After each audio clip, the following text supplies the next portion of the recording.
We're here at Beechwood Biological Solutions to meet Jeremy Bradley, who's a soil microbiologist, and his wife Kathy Egbert, who's a conservationist.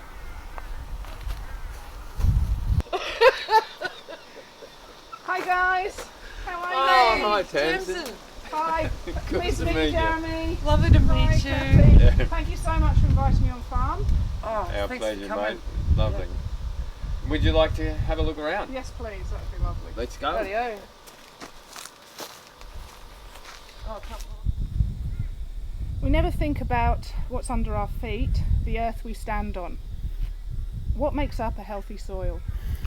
Well, a healthy soil is different for different farming operations. I define a healthy soil as one that is self-regenerating and fit for purpose. These samples are taken from the same land about 10 metres apart, representing different techniques, farming techniques. One is district common practice and the other one has been regeneratively farmed for 15 years. How do they differ? Well, as you said, the one is from a district common practice, which is basically grazing with no restriction on where the cows go, and not a lot of inputs. The cattle trample all over the ground continuously every day. Whereas on our side of the fence, the grazing is closely managed, just like a holistic system. But we also follow up with occasional with mulchings and compost tea applications. So when you say mulchings, you actually come through and slash? Yes, the mulch is different to a slasher because it distributes the cut material evenly across the surface of the ground.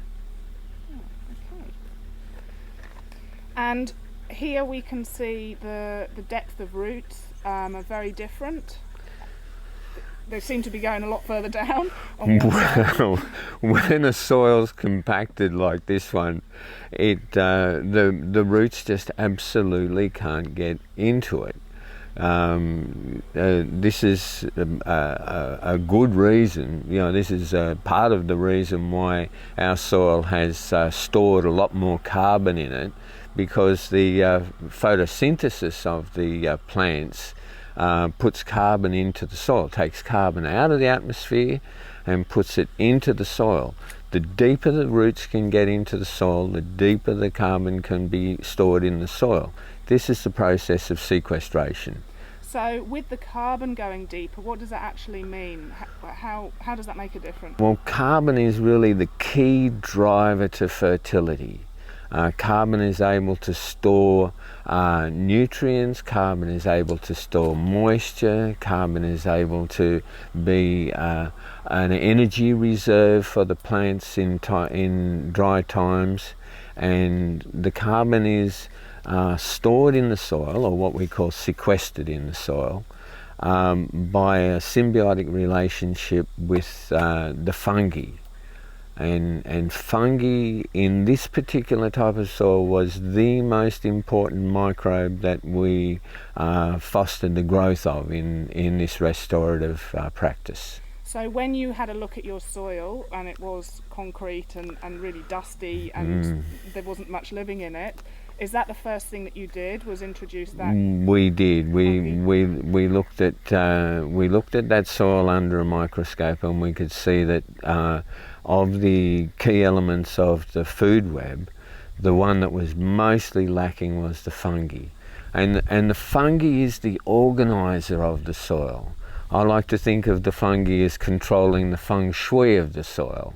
It holds the particles apart, but also together in a stable water insoluble, what we call a PED, which is a tiny little crumb of soil. You'll see that this soil has more visible crumb in it, and the other one is quite dusty and fragmented. So does that have an effect on the moisture carrying capacity? Well, it has an immediate effect on the ability of the soil to absorb moisture.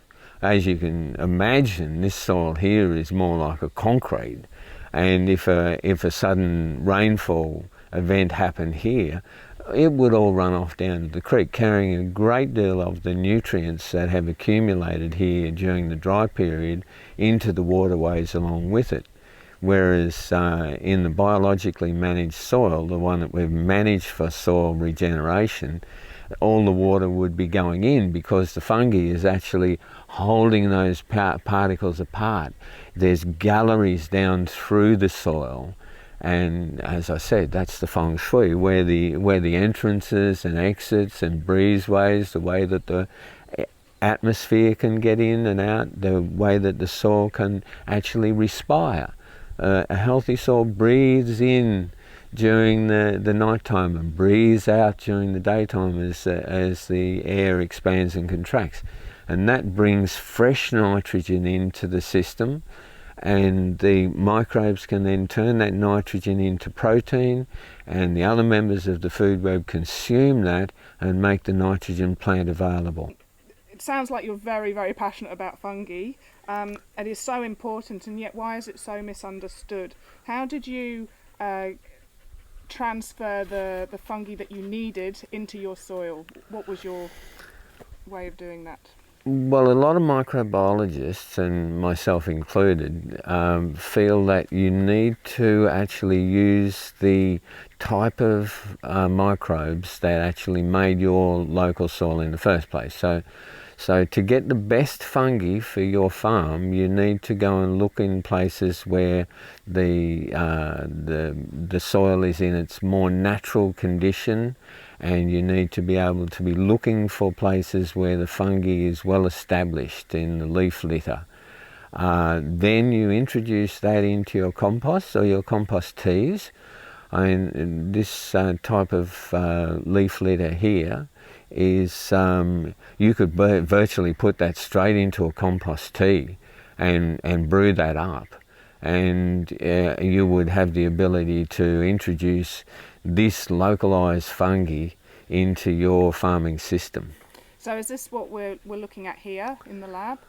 Yes, look, what I've done here is I've taken some of the soil from a very undisturbed place on a friend's farm, and I've introduced it into a sterile growth medium, and we are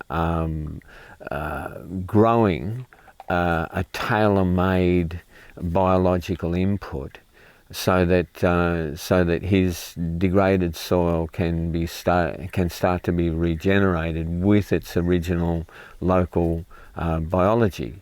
And as you can see, as we look closely at that soil and the liquid that we've made from it, you can see that there are a number of really lovely dark fungal fragments in this soil. And the dark ones are very important to regenerative farming. Okay, and this is not a form of reductionism science? No, I plead not guilty to reductionism on this.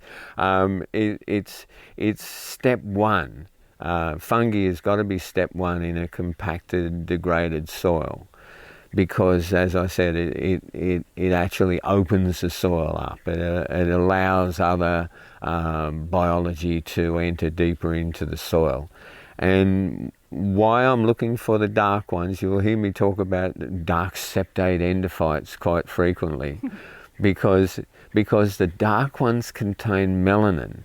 And melanin is a form of organic carbon that's quite pure and easy to rapidly incorporate into the soil. Because there's two different types of carbon, isn't there? When a plant photosynthesizes, it naturally draws down the carbon anyway. Yes, that's unstable. Yes, that's what we call labile carbon. That's transient. It comes from the atmosphere and mostly returns to the atmosphere. Okay. And what we're trying to get is stabilized carbon, and we're trying to get it deep into the ground. There's only two ways to get carbon onto your farm. You can truck it through the gate or grow it in situ. If you grow it in situ with the use of specially chosen seeds, and seeds are important. You know, you purposely grow deep-rooted plants, and you incorporate the biology, because the deep-rooted plants will take the biology deeper into the soil, and the deeper you can get that carbon into the soil, the longer it will last there, and the more long-term benefit it will be both to the planet and to your farm.